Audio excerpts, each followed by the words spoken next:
And these are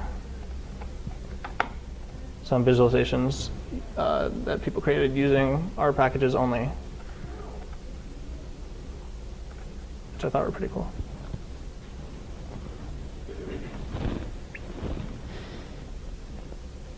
So that one keeps going for a while, but so I think they used the FFmpeg package that lets you stitch all these together, but pretty cool. There's a package that put over the globe like that? Yep. And spins it around for you? Yeah. That's pretty cool. What was that? I don't know what this is. Colorado. No, I think it's air travel, or some sort of commuting. It might be web traffic. I'm not positive. Could be something like that. It says geographic networks. I don't know exactly what that means.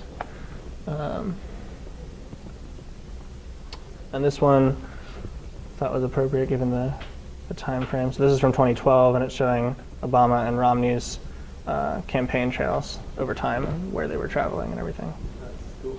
Yeah, so they're both moving at the same time. This is also done using R. It'd be interesting to do this for sports teams to see where they could, travel, Absolutely. how much distance they have to travel for both teams. Yeah.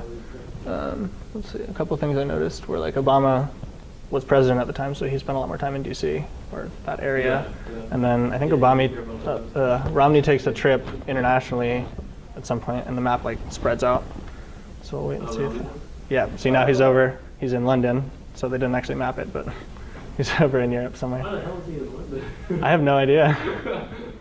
But yeah, and there's dates on the left there. So this is like the summer before the November election.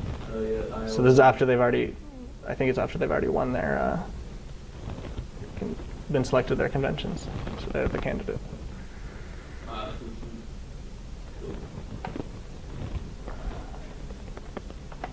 Yeah. That is really neat, actually. That's an R package? Yeah. You know which one it was?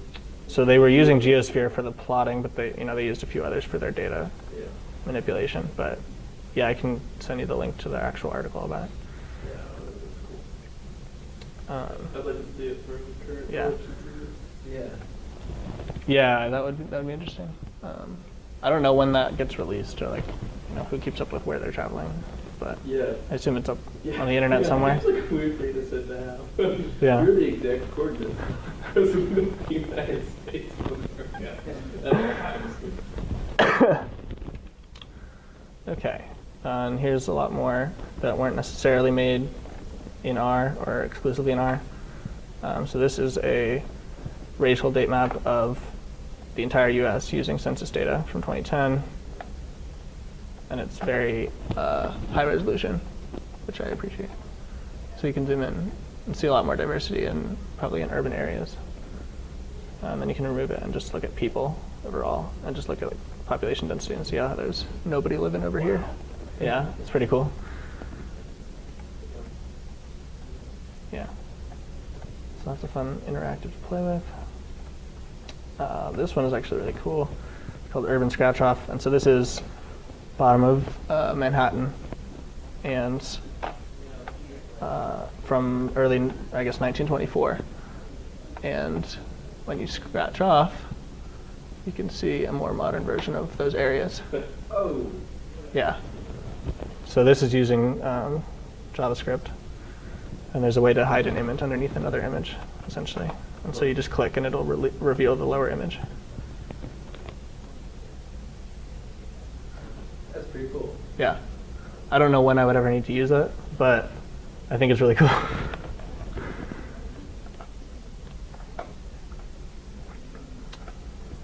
This is using a different JavaScript package called Tangram. And this is like a 3D Inception-themed map of the world. So you can zoom in and kind of move through different cities. I assume this is Raleigh, I think.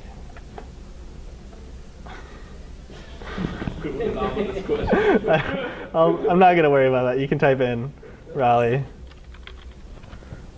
Okay, so that's where we were. I think it started with our location. So we're probably somewhere. You can zoom in. get more specific. And then you can actually like move down to like building level. And you can rotate it, you know, north, south, east, west. So you can like move through different buildings. It's pretty cool. How do you make something like this? I have no idea, but if you click on that button, I think it'll tell you. I spent a long time playing with this thing. So I think. Something more interesting than Raleigh. Well, I was just trying to find our building real quick. Yeah. Yeah. So we are like right here. This is campus. Yeah. Oh, Yeah. If you look at the map, it kind of looks like all those maps that they give us. Yep. So I think this is SAS. Yeah. Yep. Yep, there's Harrelson. So it's pretty cool. Ugly round thing. Yeah, I don't know if this like updates with Google Maps or anything. When they get rid of Harrelson, it might still be there, but that's okay. Yeah, they're not gonna down. I think this summer, or supposedly this summer. So like next summer. So that's pretty cool. And this is something I thought was really cool that I'm probably going to start using. There's an app called My Tracks on Android, and I don't know if it's available on iPhone, but essentially it lets you track wherever you're going on a hike, walk, whatever you want to call it, and you can add checkpoints, take pictures, and it'll have those timestamped for wherever you were located on the walk, and then you can read it into R using all this fun stuff. This is elevation over the hike. If you're on an actual hike, that would probably be more useful. And then you can plot it. And then you can plot it on different terrains. And this is, again, you know, that leaflet kind of data layer thing. It's every time you take a photo, it marks your location? No, it marks it the whole time. But if you take a photo, it will mark that on the trail where you were. And display the picture. That's pretty cool. Yeah. It'd be sweet to do like a time lapse of it, record the GPS location of each photo, and then have them like draw in the photo like at the same time. That would be pretty slick. Yeah, if you took, I mean, if you had like a, I guess a video or like some sort of running thing, you could actually like re-visualize your hike. Yeah. That'd be sweet. So I thought this was pretty cool. I tried to use it this morning, and it worked. I didn't read it in yet, but on my phone I have data that looks kind of like this, and I'll pull that up in a second. But yeah, this is actually really cool. Yeah, I walked from the parking deck to here, and I took a picture and I added a checkpoint just to see if it would do it, and it did. It did. It told me like my speed and everything. Yeah. That's really cool. So I'm probably going to start using this at some point because I think it's a nice way to visualize. And then, of course, you can embed it like in a website or a blog if you're into traveling or that kind of thing. Because there's not a lot of like Google type things that'll let you map hikes, so you have to actually do it while you're hiking. Google doesn't always have like updated hiking trails, so. Yeah, that's pretty much it. What's the name of that app? It's called My Tracks. Yeah. So yeah, I downloaded this. Like I pulled this off my phone, but I haven't read it into R yet to see if it works. Because you have to do all this stuff. Oh no, My Tracks no longer available after April 30th, 2016. You got like a month. Get some hikes Trying to in. get all those hikes done. That's weird.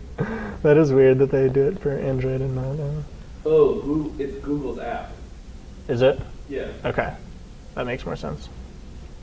I was thinking like integrated, something else. I don't know. But that would explain why there's not an iPhone version. Yeah. Okay. So those are cool examples I found. Used a lot of things from our bloggers. Kyle Walker is a professor at TCU, and he does a lot. He made this racial dot map. He does a lot of mapping visualizations. So I've been reading through his Twitter pages to get more ideas. And then Kurt Goldsberry does a lot of sports visualizations, shot charts, things like that.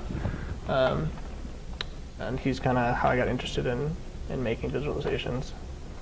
Some of the things that he's made recently, they just came out with like a new R/Shiny package.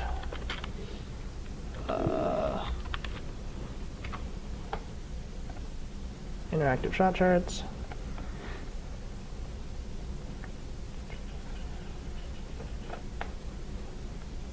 There we go. So you can pick through all the different NBA players and the years they played and make different plots based on that. And it's very fast. And then it also provides, summary stats on where they're shooting. Yeah, that's pretty cool too. I think that's pretty much it. So another cool thing you can do using Leaflet is make route itineraries. So essentially like the old MapQuest or I guess current Google Maps, if you have 2 locations, it'll tell you how to get there on roads in R, which is pretty cool. So the script that I have that goes from point A to point B does not run, of course. But I'll pull it up in a second when I pass the computer around. So those are a few things you can do with maps. Again, it's really like that one. You really like this one? Yeah, it's just so like high res. Like you were zooming in all the way in, it was still. Yeah, I haven't looked for the limit of how far you can go in. Of course, it's not really like labeled that well, but like you don't know where this is. Yeah. But that's okay. Oh wait, add map labels. Yeah, Oh, look at that. here we go. Add map labels. So we're in Denver. Add the color. Wow, Yeah, it's a little washed out, but it still looks pretty cool. it does. Yep. Is it like by resident? Like home address or something? Yeah, it's from the census, so it's by home address. Uh, And then I guess you can reverse geocode that to exact locations. that's pretty. Yeah.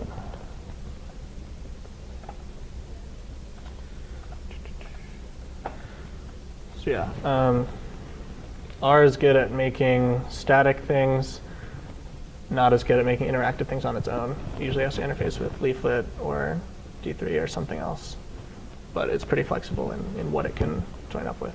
It has some packages for CartoDB as well.